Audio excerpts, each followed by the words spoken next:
दोस्तों इस वक्त जो खबर हम आपको बताने जा रहे हैं वो इंटरनेशनल पॉलिटिक्स में हलचल मचाने वाली है। जी हां दोस्तों, 22 दिन तक युद्ध खींचने के बाद भी किसी अंजाम तक ले जाने में नाकाम अमेरिका अब एक ऐसी चाल चलने जा रहा है जो अगर नाकाम हुआ तो उसके लिए वियतनाम की तरह का नासूर बन सकता है। इससे आप अंतिम जंग की तैयारी भी कह सकते हैं। और दोस्तों इसमें एक भी चाल अगर गलत पड़ी तो उसे सिर्फ और सिर्फ पछताना ही पड़ेगा। अगर आप वियतनाम युद्ध का इतिहास जानते हो तो लगभग 8 साल तक चले इस युद्ध में अमेरिका के 58,000 से ज्यादा सैनिक मारे गए थे और इतने के बाद भी उसे रातों रात वियतनाम छोड़कर भागना पड़ा। बाद में जब सीक्रेट फाइलें बाहर आई तो पता चला कि राष्ट्रपति लिंडसे जॉनसन और रिचर्ड निक्सन ने वियतनाम से खतरे की सरासर झूठी कहानी जनता के सामने पेश की थी। लेकिन हम क्यों पूछ रहे हैं? क्योंकि ईरान भी अमेरिका के लिए अगला वियतनाम होने जा रहा है। ऐसा इसलिए कि अमेरिका ईरान में घुसकर जमीनी लड़ाई लड़ने की फिराक में है और यह बात हवा में नहीं है बल्कि इसके ठोस आधार है। हवाई युद्ध में ईरान से बराबरी की टक्कर मिलने के बाद यूएसएस त्रिपोली तो उसने पिछले हफ्ते ही रवाना कर दिया, लेकिन त्रिपोली के बाद अमेरिका ने एक और जंगी जहाज मिडिल ईस्ट की तरफ रवाना किया है। यूएसएस बॉक्सर यूएसएस त्रिपोली में लगभग 2200 अमेरिकी मरीन कमांडो सवार है।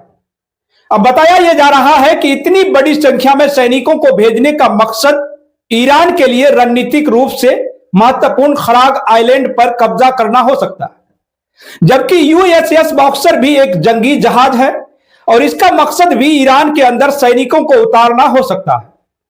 हालांकि सबसे बड़ा सवाल यह है कि क्या अमेरिका के ये जंगी जहाज ईरान के नजदीकी समंदर में जाने की हिम्मत कर पाएंगे, क्योंकि ऐसा करने पर यह ईरानी मिसाइलों के सीधे निशाने पर हो सकते हैं। दोस्तों दुनिया के कई विश्लेषक इसे ट्रंप की मूर्खता बता रहे हैं। वो पूछ रहे हैं कि अमेरिका ये मरीन कमांडो ईरान की जमीन पर या ईरान के खार्ग द्वीप पर कैसे उतारेंगे? क्या कोई देश है जो अमेरिकी सैनिकों को ईरान में उतारने में मदद करे? द वार जोन के मुताबिक पेंटागन वास क्लास के एफीबीएस असॉल्ट शिप यूएसएस बॉक्सर और अपने बाकी जंगी जहाजों के समूह मध्य पूर्व की तरफ भेज रहा है, जिसमें 11वीं मरीन यूनिट के सैनिक और लंबी लड़ाई के साजो सामान लदे हुए हैं।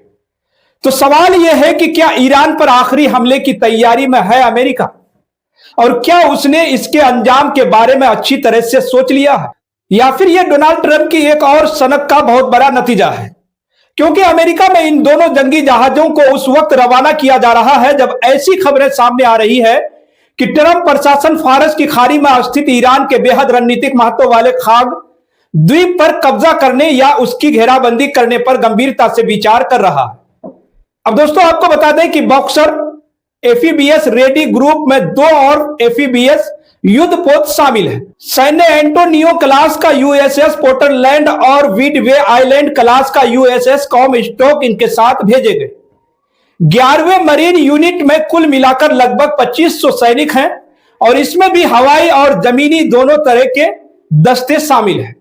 यानी अगर इन दोनों जंगी जहाजों को भेजने की रिपोर्ट सही है तो अमेरिका अपने 4700 सैनिकों को ईरान की तरफ रवाना कर चुका। रिपोर्ट के मुताबिक 19 मार्च को ही अमेरिका क्लास के amphibious assault ship USS Tripoli और उसके ये आरजी ने 31वें मरीन यूनिट के सैनिकों के साथ ईरान के खिलाफ चल रहे युद्ध में मदद करने के लिए प्रशांत महासागर से मध्य पूर्व की ओर बढ़ाना शुरू कर दिया था।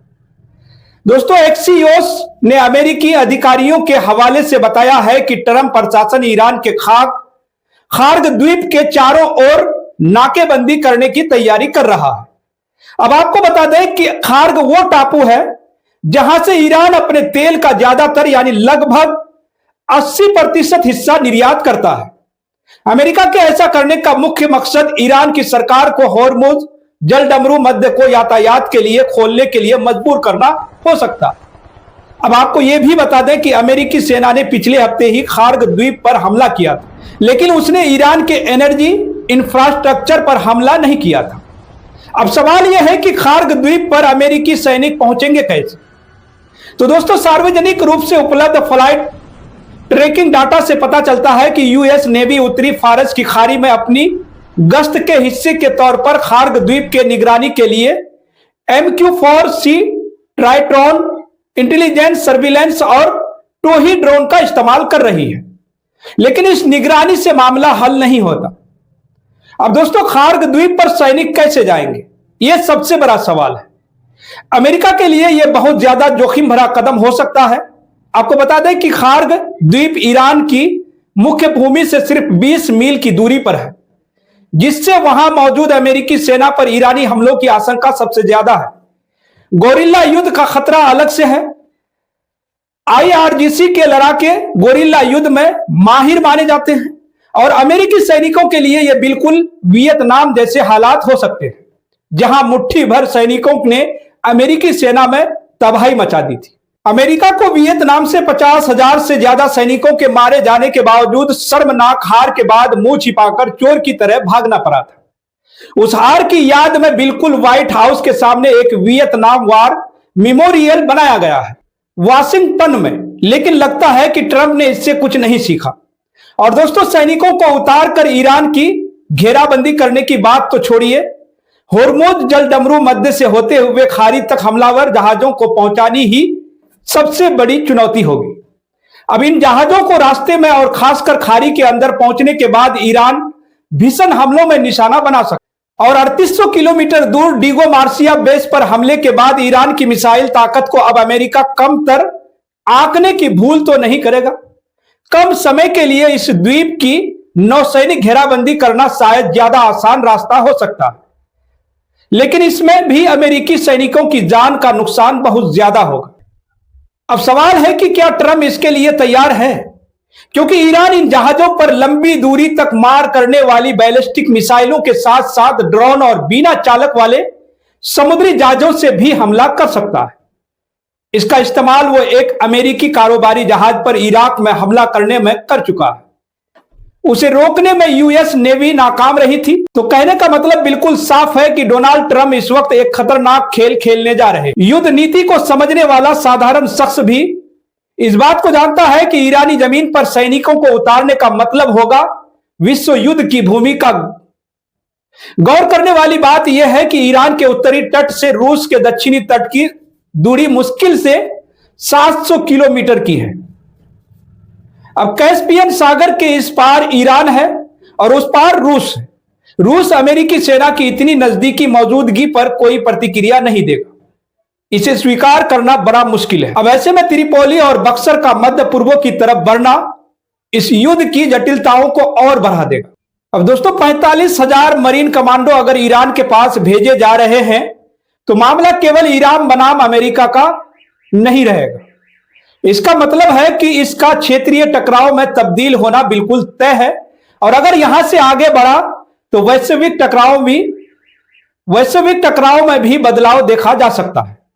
तो फिलहाल दोस्तों, खबरों में इतना ही। आप इस पूरी रिपोर्ट को लेकर क्या सोचते हैं?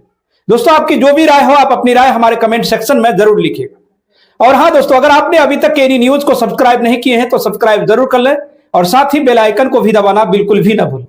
तो बहरहाल, खबरों में इतना ही। आप देखते रहें केनी न्यूज, जहां हर खबर बनेगी देश की आवाज, आपकी आवाज, सच के साथ।